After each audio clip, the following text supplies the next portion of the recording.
Steve Wood. It has been documented that LRH said that through auditing, one can go back millions and trillions of years. This would mean, however, before human life was even on Earth.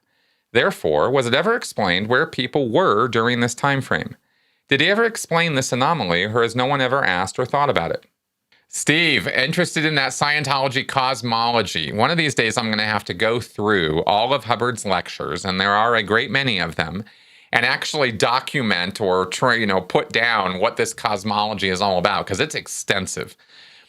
Basically, from my understanding of and memory of all the lectures and stuff that I did listen to and stuff that I read, the answer to your question is that yes, Hubbard did address life pre-Earth.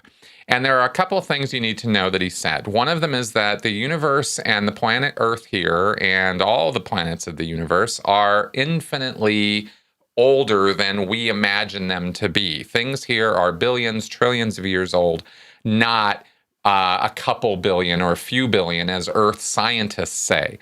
Hubbard just flat out said they were wrong. Carbon dating is wrong. They don't know how to date stuff. They've got it all wrong. And this universe is a lot older than anybody on Earth imagines that to be. So that's the first thing you need to know. So first off, we have all been around as humans or in bodies, in these kind of two-arm, two-leg, nose, eyes, meat bodies for a long time. The other thing to know is that there are other kinds of bodies. In fact, an infinite form of bodies. There's all kinds of bodies that people have had in all kinds of places all over the physical universe. Remember that, and as I mentioned in another question here this week, the physical universe and everything in it is a creation of us as Thetans. And there have been times earlier on the time track where we were a hell of a lot more aware of the fact that we are Thetans and that Thetans have abilities and we could create stuff just by thinking it and putting it there and inventing stuff. So the bodies that we've had, the situations we've been in, have not always been this sort of life that we have here on Earth. We've had other lives where we knew we had the force, we had magic, we had the ability to do stuff. And so the bodies that we had we could shape and change them. We could create new bodies, stuff like that is where I'm trying to go with that. When you are in a position where you are in the driver's seat over the material existence of stuff, that puts you in a very different game when you're experiencing life. And that is, according to Hubbard, how things used to be. And they have they have gradually, over many, many millennia, they have degraded to where we're in our current sorry state here on Earth, where we're stuck in these silly bodies and have to eat and drink stuff and have sex to recreate and, all this stuff that we have with religion and governments and isms and this and that. Hubbard said it was all a bunch of bunk. It was all just a bunch of crap, ultimately, and that people were pretty stupid and really in a very, very hypnotized state here, and really so used to being told what to do and how to do it that they just automatically comply when you tell them to do stuff. I mean, he had pretty low appraisal of humanity in its current state.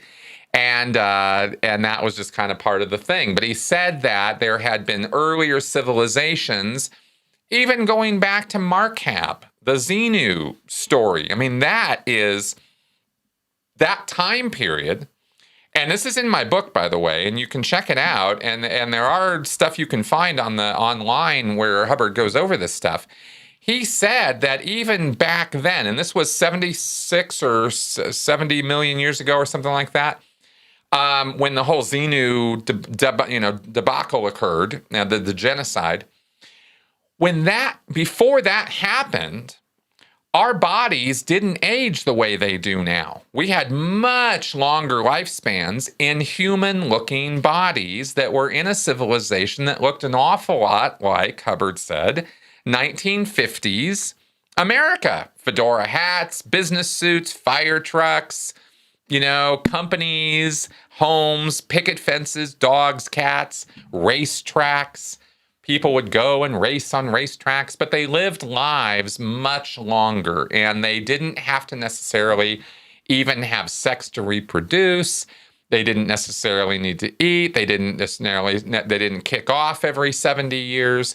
So you had a very, very different way of life, even though, but the weird thing, of course, is that then Hubbard says that it's going to be just like 1950s America, which would not be the case if we had very extended lives and we had some degree of spiritual awareness. So it's very contradictory. The whole thing really is just a big mash of bad ideas.